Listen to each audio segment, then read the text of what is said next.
I think it's far enough into the season that I will show you what my containers look like, what I've put in them, how they're doing so far. And then we'll follow up later in the year and see how things are actually growing. So this is just a video to show you what I put in containers this year. Let me know what you put in containers. If this is the first time to my channel, my name is Robin. I garden in Zone 6 in Northwest Connecticut. Thank you very much for watching.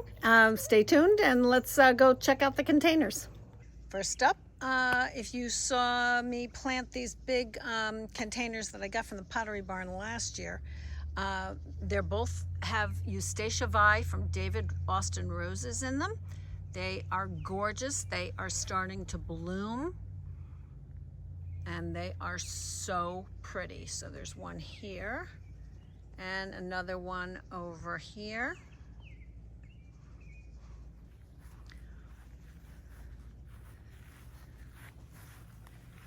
The color is just spectacular. So those are very large containers. I did not put anything else in them just because the roses are going to get a pretty good size. I did mention to you that all my dahlias are in pots this year. We're going to see how that goes. Let's go check out some more pots. Right here I have two containers. They both have the same flowers in them. So Cleome, Senorita Rosalita.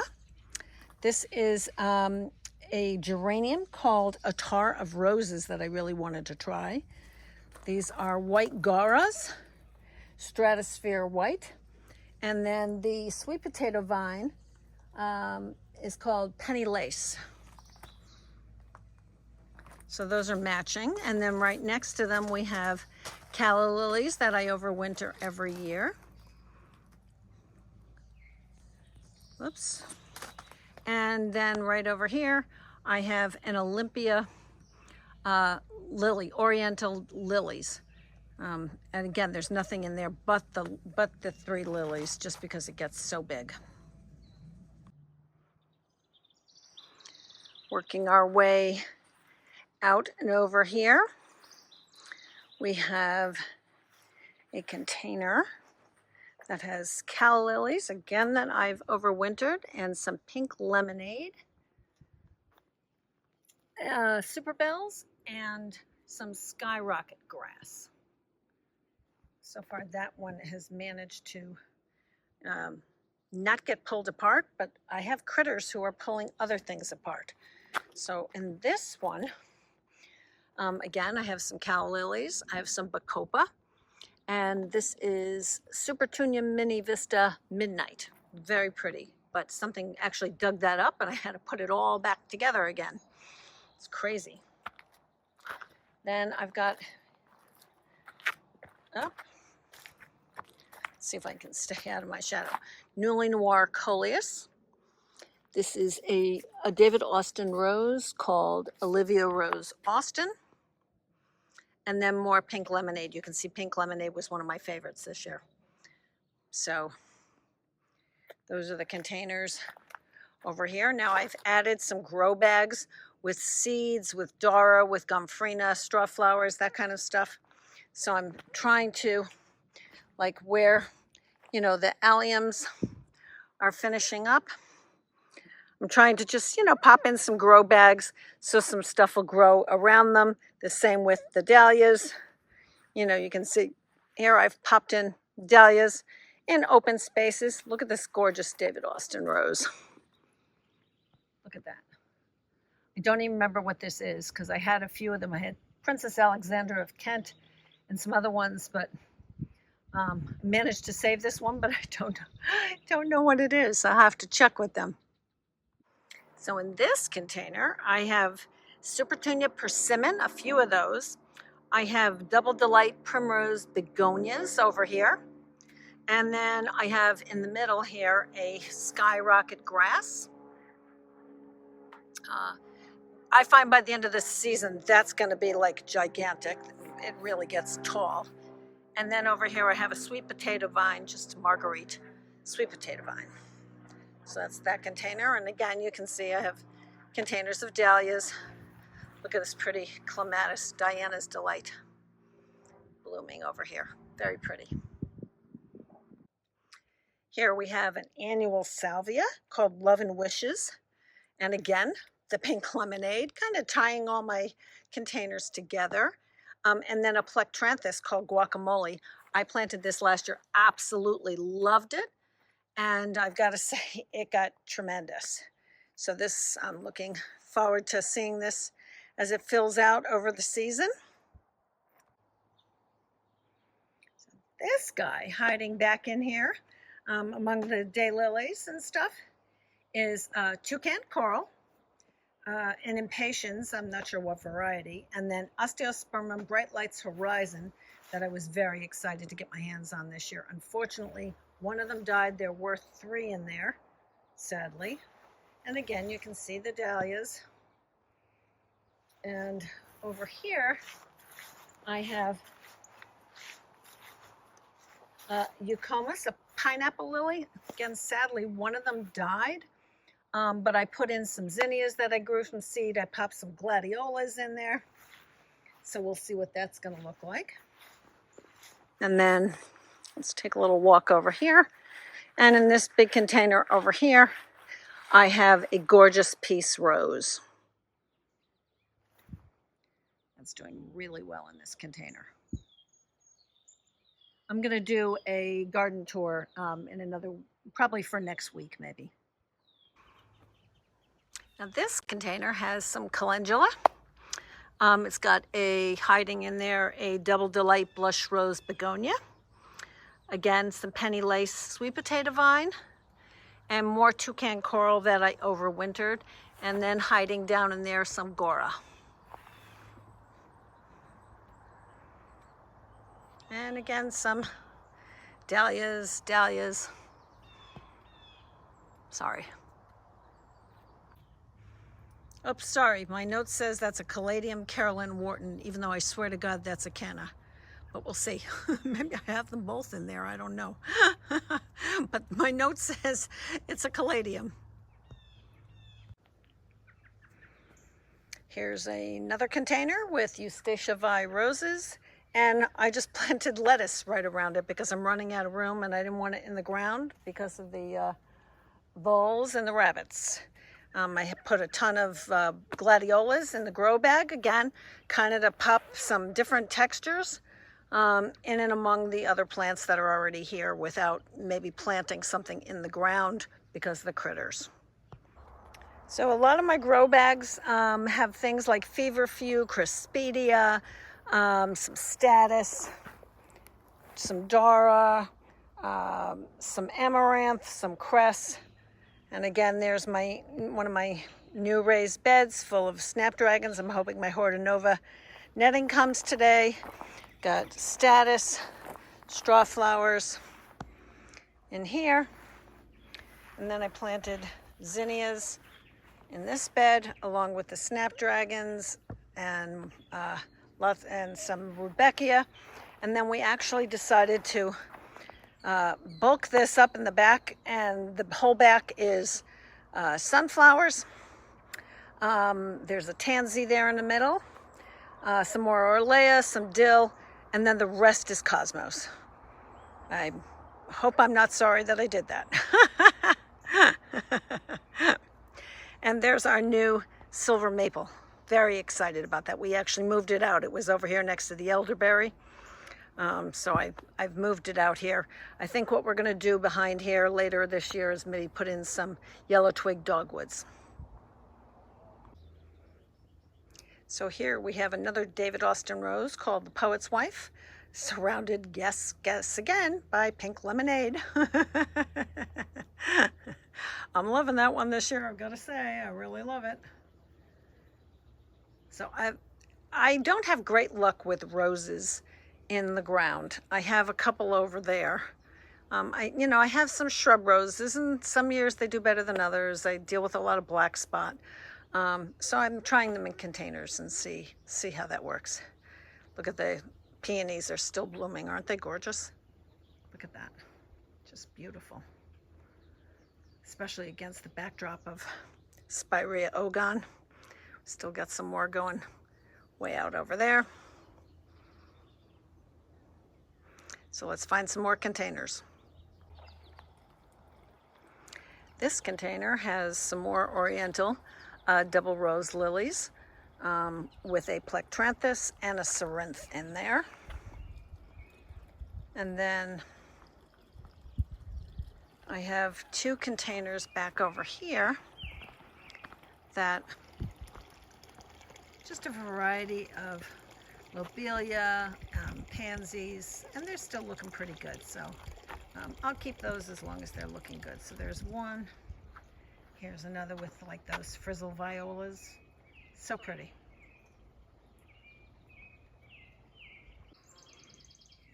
This container has surprised me a little bit. The Biden's Goldilocks Rocks looks great. The Osteospermum Bright Lights Horizon. We've got Peach Keen Superbena in here. Also got Supertunia Honey in here. And hiding down in there, red fountain grass, which is not yet taken off at all, but very pretty in this white container. I like this a lot. My poppies are all doing great. Some from seeds, some came back from last year. I'm so excited.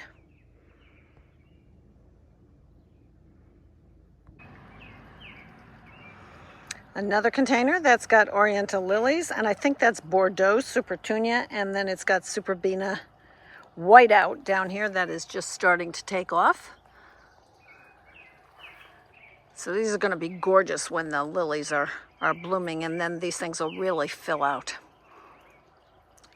Gorgeous against the backdrop of all the Salvia caradona, and the bees are just going ballistic. I think while I'm at it here, I'm going to show you also, if you'll remember earlier this season, I really cut back some of my shrubs. I didn't quite coppice them, but I really seriously cut them back. So here's a calicarpa, and you can see it is completely flushed back out, and by fall it'll be gigantic again. And then let's go see a couple other ones. Here's a hydrangea that I seriously cut back. Pink diamond, totally doing okay. Then we've got Pinky Winky back here, another one you saw me cut all the way down. And that one is growing just fine. And we've got some more down over here.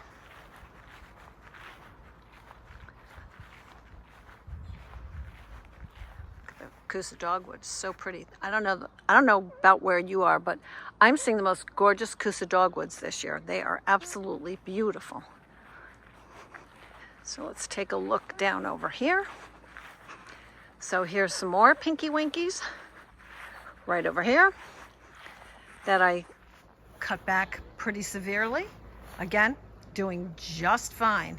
Things do need trimming. I did start this hedge of viburnum. I only got to those two. These need it really badly, and they're just gonna have to wait, I guess. But the Pinky Winkies, they look awesome. Okay, let's see, what else did I cut back? Nothing else over here. Let's go around to the front. All right, I seriously cut this 9 mark way down, and it is massive. It's bigger than it's ever been. Maybe I shouldn't have trimmed it at all. It is gigantic, absolutely gigantic. Look at this. So I didn't get to the other two. I have copper wine and summer wine here. Oh my God. They're still blooming.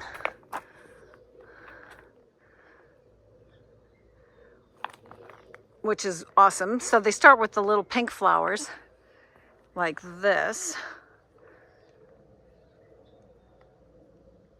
And then they redden as they get older. But this is crazy. Crazy. Like I said, these guys seriously need to be cut back, but I didn't get to it. Now, also the salix, I treed them up. And they're handling pretty well. I think I've got to get to the lilacs. I really want to cut those down a little bit in height, but the salix here still look good. Now the other thing that I really cut back was the cotinus. So here it is right here. Here it is. So I showed you this is the one that I did last year, and this is the one that I cut all the way back this year. And look at it. First of all, it's gorgeous. The color is gorgeous. It's doing really well. This one is huge, and this one will get taller and taller and taller. And next year I'll be cutting that one back again. Just to kind of try and keep them in check. I mean, they just get so tall, you know, that I don't want them just taking over. Here's a peony called Sarah Bernhardt. That's blooming. And here's a couple more. And we've got some Festiva Maxima in here. And then Canary Brilliance is still blooming, but it's kind of going a little bit here. So today I actually just took a hedge trimmer and cut back the deutzias. They got a lot of damage early this spring because we had a freeze after they started blooming. So I cut those back pretty good over here and over here. And I also started to clean up the Tough Stuff hydrangeas in here. Boy, that fountain needs cleaning bad. The Tough Stuff hydrangeas also had a bunch of damage on them. And so I really tried to clean those up a little bit. Okay, same thing with the quick fire hydrangeas. Every year I cut those back as much as I possibly can. And again, they are full of buds. They look great. The same with the red twig dogwoods, which, oh my God, everything. We just cut these all the way back, and look at the size of them. I mean, obviously they love this spot, but it's hard to keep up with. You know, my goal was not to have a huge hedge here in front of my house, but I can't seem to keep these in control because they're out of control. And then the last thing that I cut back over here is salix. And this one, if you remember, I cut this all the way back. There was nothing except a couple of branches here, main stalks. And look at the size of this. Look at the size of this now. It is completely flushed out. I mean, I actually went in this morning and cleaned up some of the bottom because I kind of want to keep it a little open on the bottom, more like a tree form.